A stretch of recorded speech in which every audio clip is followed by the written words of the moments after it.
প্রিয় দর্শক, মাহে রমজানের শুভেচ্ছা। আমন্ত্রণ জানাচ্ছি আরএফএল জগ নিবেদিত শরবত সমাহার অনুষ্ঠানে। এই পুরো রমজান মাস জুড়ে আমি রিচি সোলাইমান থাকছি আপনাদের সঙ্গে বাহারি সব শরবত নিয়ে। আজ আমি আপনাদের তৈরি করে দেখাবো strawberry banana smoothie. Strawberry banana smoothie তৈরি করার জন্য আমাদের কি কি ইনগ্রেডিয়েন্টস লাগবে: স্ট্রবেরি, ফ্রেশ মিল্ক, মধু, কলা, বরফ কুচি আর একটু টক দই। আমি এই স্ট্রবেরিটা আগেই ধুয়ে রেখেছিলাম, কিন্তু ব্লেন্ডারে একটু ভালো মতো ব্লেন্ড হওয়ার জন্য স্ট্রবেরিটা কেটে নিব।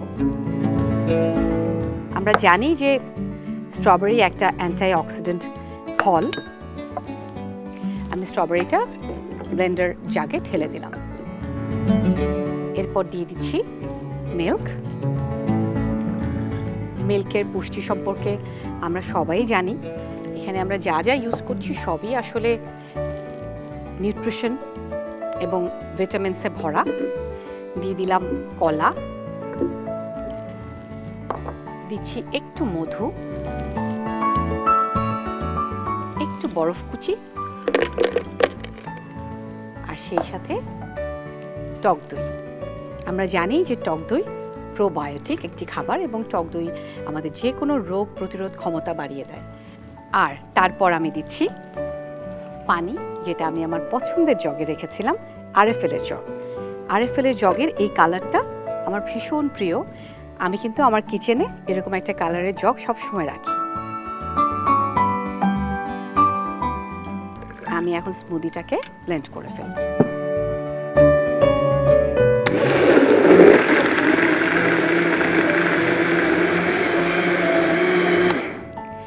ব্লেন্ড করা হয়ে গেছে। স্মুদি আসলে অল্প একটু ব্লেন্ড করলেই হয়ে যায়, খুব বেশি ব্লেন্ড করলে আবার অনেক বেশি লিকুইড ফর্ম হয়ে যায়।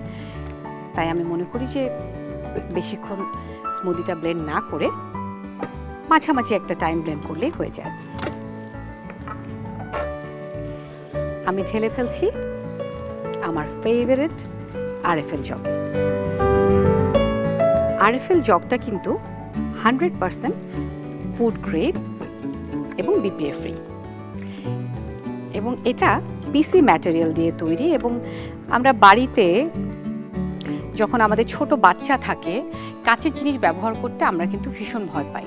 সেই ক্ষেত্রে এই আরএফএলের জগ আমাদেরকে অনেক অনেক হেল্প করে, কারণ এটা দেখতেও কাঁচের জগের মতো মনে হয়, বাট এটা অলমোস্ট আনব্রেকেবল। আমি এখন স্মুদিটা ঢেলে ফেলবো।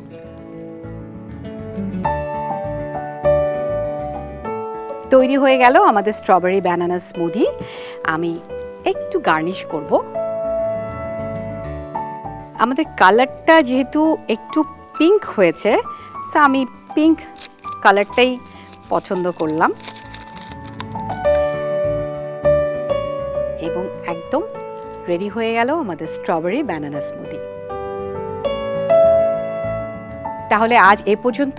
আমি রিচি সোলাইমান বিদায় নিচ্ছি। কাল কিন্তু আবারও আপনাদের সামনে হাজির হব আরএফএল জগ নিবেদিত শরবত সমাহার অনুষ্ঠানে, একই সময় দীপ্ত টিভি ও দীপ্ত টিভির ডিজিটাল প্ল্যাটফর্মে।